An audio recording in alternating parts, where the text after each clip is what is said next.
What's up everybody, Unrested here, and today another No Neg November positive video talking about the arts and technology in Japan.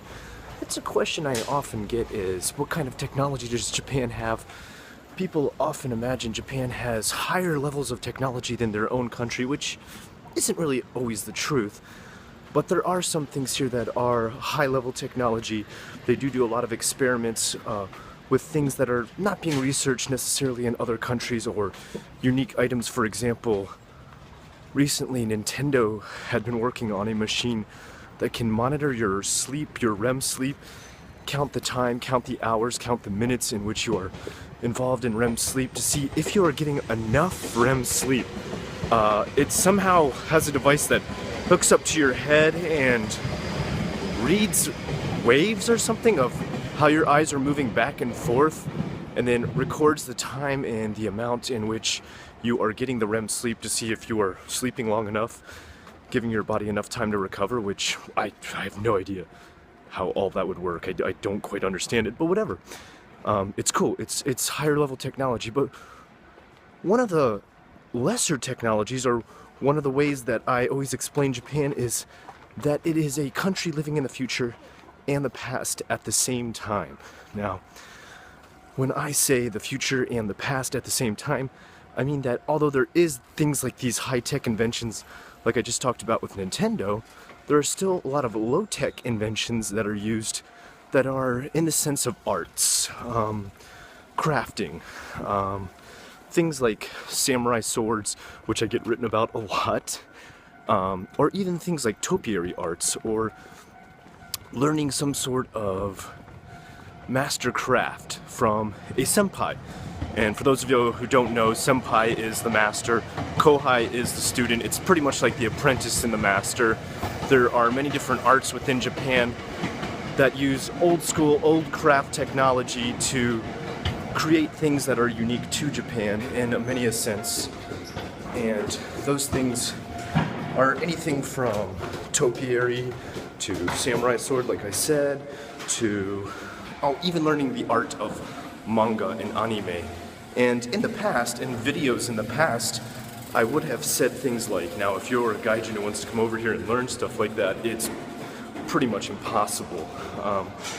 You know, they usually are kept within a family, they're kept within a heritage, usually handed down just like you would hand down a last name. They would be taught to a son or to a daughter, and they would carry that on.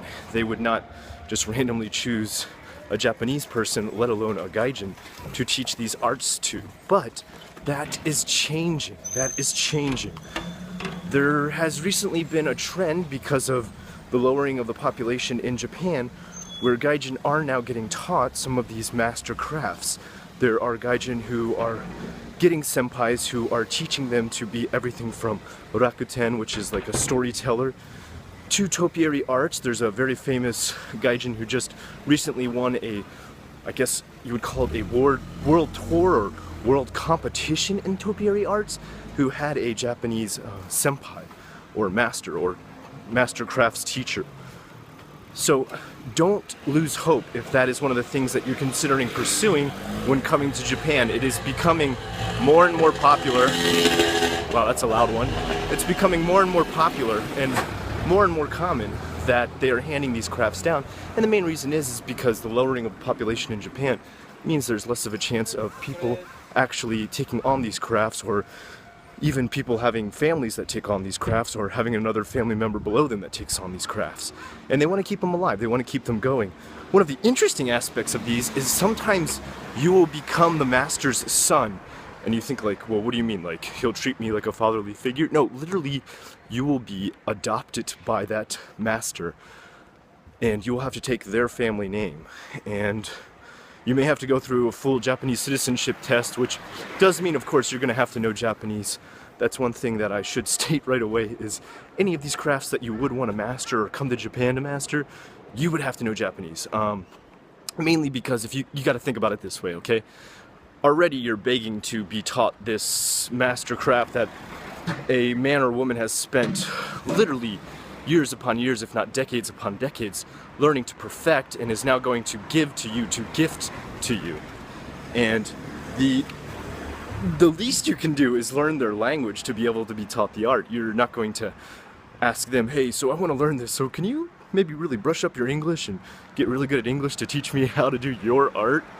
So yeah, of course, anytime you see something like a foreign sumo wrestler come over, or even the foreign gaijin who I just talked about, who had learned their mastercrafts here from a Japanese master, of course came with great Japanese. They most likely went to college or school or took classes or went to an intense trade school study and can speak not just fluent Japanese but like really good Japanese. So be ready to at least master that small aspect, and then think about your future of what you'd want to pursue. It is possible. In the past, I was negative about stuff like this. In the past, I would have shot that down. I would have said, no, it's almost unheard of. Of course, once in a while it does happen, but it's almost unheard of that someone would be able to pursue these arts. But it's becoming more and more common. It's been seen on multiple variety shows. It's been seen in multiple trades. And if it's something you two want to pursue, I say go after it.